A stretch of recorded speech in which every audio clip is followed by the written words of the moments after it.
Before we begin, still your mind and open your spirit. The path of true strength is not found in muscle, but in meaning.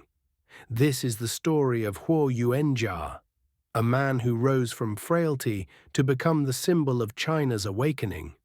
He stood before the world not with hatred, but with honor. His fists spoke not of violence, but of virtue.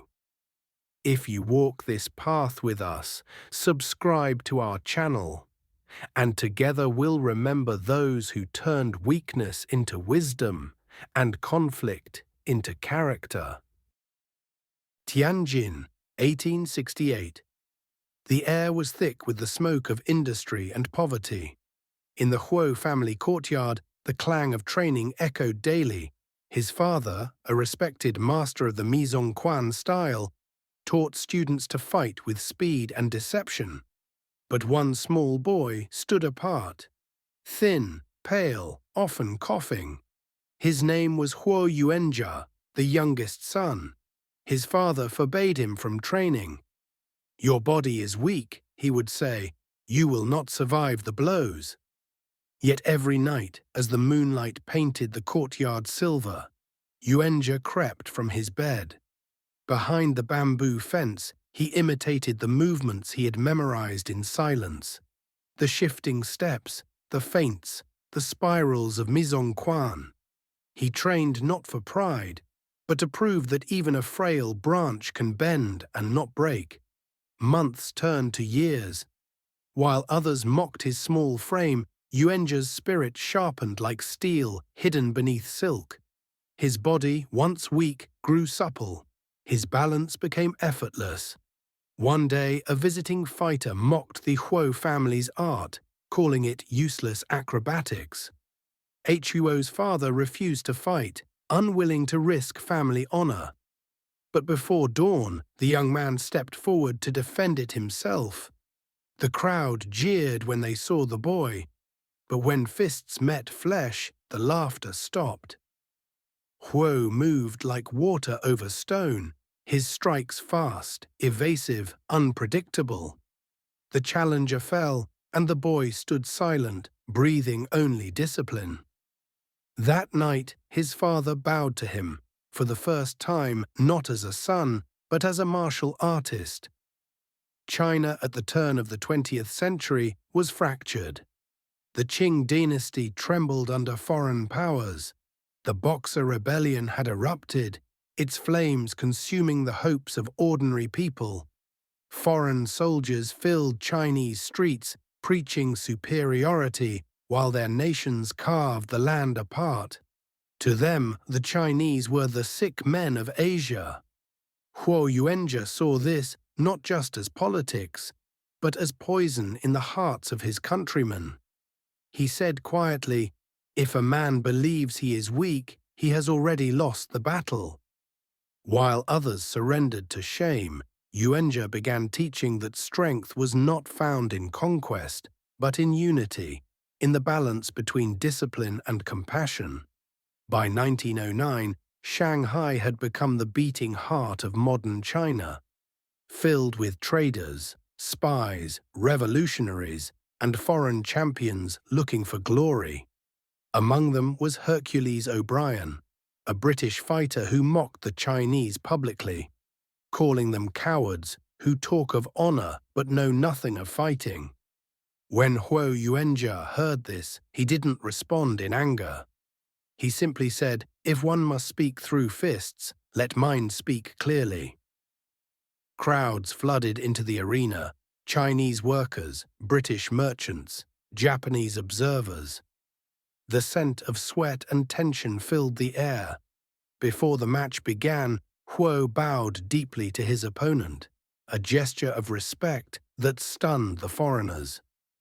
When the fight began, O'Brien struck hard, his strength like a hammer. But Yuanjia flowed around him, each movement precise, economical, invisible until it landed. He struck once, twice, and then O'Brien fell. No shout, no boast, only silence. And then applause, roaring from the Chinese spectators, tears in their eyes. For the first time in years, pride had returned to their hearts. Victory brought fame, but Yuanjia did not seek it. Instead, he used it to build something greater, the Jingwu Athletic Association, known as Jing Wu. In 1910, he opened the doors of the school in Shanghai. But this was no ordinary martial arts hall. He taught not only fighting techniques, but literacy, ethics, medicine, and philosophy. His motto was painted on the wall, "Strength through virtue." He said, "Martial arts without virtue is violence. Virtue without strength is weakness. A true warrior carries both." Students from every province came, men and women, scholars and laborers. For the first time, martial arts was no longer a family secret, but a path for national renewal. But not everyone celebrated his success. Foreign institutions saw Jing Wu as a threat, a movement of pride that could unite the Chinese people.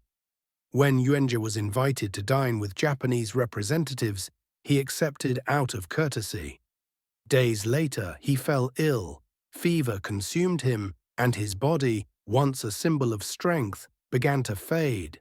Doctors could not save him. Rumors spread like wildfire that he had been poisoned. Others whispered it was exhaustion, a lifetime of sacrifice finally taking its toll.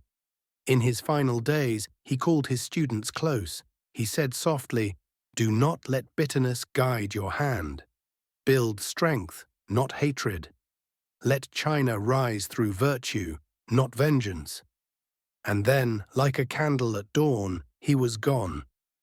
When his body was carried through Shanghai's streets, tens of thousands followed in silence. Workers, scholars, fighters, people of every walk of life bowed as his coffin passed. Newspapers wrote that China had lost more than a man. It had lost a moral compass. Yet in that morning, a seed was planted, a belief that strength of spirit could awaken a nation.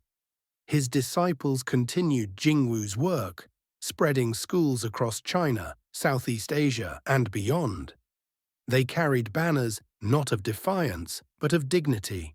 Decades later, his story inspired films, novels, and generations of martial artists. Bruce Lee embodied his disciple Chen Zhen, the fictional student who avenged his master, a symbol of resistance and pride. Jet Li brought his story to a new century, portraying Huo Yuanjia not as a fighter of men, but as a fighter of ignorance. But the true legacy of Huo Yuanjia was never about combat.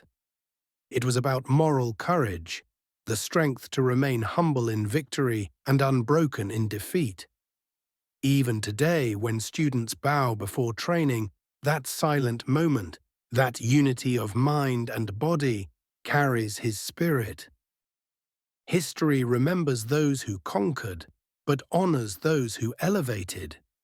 Huo Yuanjia was not a man of war. He was a mirror in which his nation saw its own reflection. He proved that the body may fall, but the virtue of discipline endures forever. If this story has moved your spirit, walk with us. Subscribe to Martial Arts Stories and History, and carry forward the strength through virtue. That began with one humble man beneath the Tianjin moon.